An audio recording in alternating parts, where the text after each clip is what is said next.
Stop air frying your tofu. I recently learned that crispy tofu contains ages. Cooking tofu at high temperatures produces harmful compounds called advanced glycation end products associated with Alzheimer's, skin aging, cataracts, slow wound healing, diabetic complications, and more. Broiled tofu has 6 times more ages than boiled tofu. A lot of you sent me this video, so I felt the need to respond, but stick around till the end because this one has a happy ending. It is true that cooking protein or fat-rich foods at high temperatures can lead to the production of advanced glycation end products or AGEs, and we do see higher levels in broiled or sauteed tofu compared to raw or boiled tofu. However, it's still far less than we see in a lot of roasted meats and not even in the same hemisphere as fried bacon. But we ultimately have to consider the food as a whole. If we were to pick out individual components of a food, we can make anything look scary. For example, nuts can also contain significant amounts of AGEs, particularly if they're roasted, but both soy and nut consumption are associated with lower risks of things like cardiovascular disease and certain cancers. So the net result is a benefit. Plus, when we look at research on AGE intake from specific foods, we see that meats and the more broadly defined baked foods are associated with higher risks of all-cause cardiovascular disease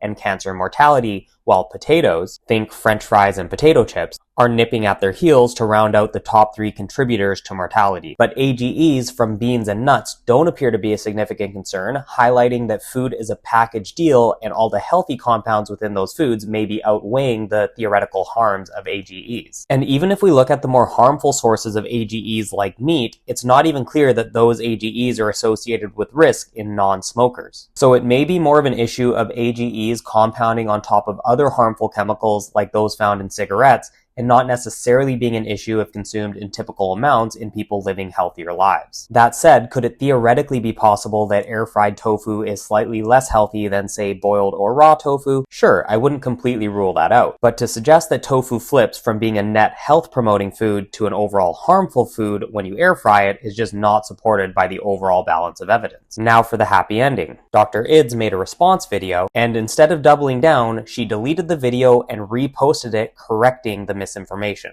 And for that, I commend her. Apologize for the uproar I caused by miscommunicating my data on tofu.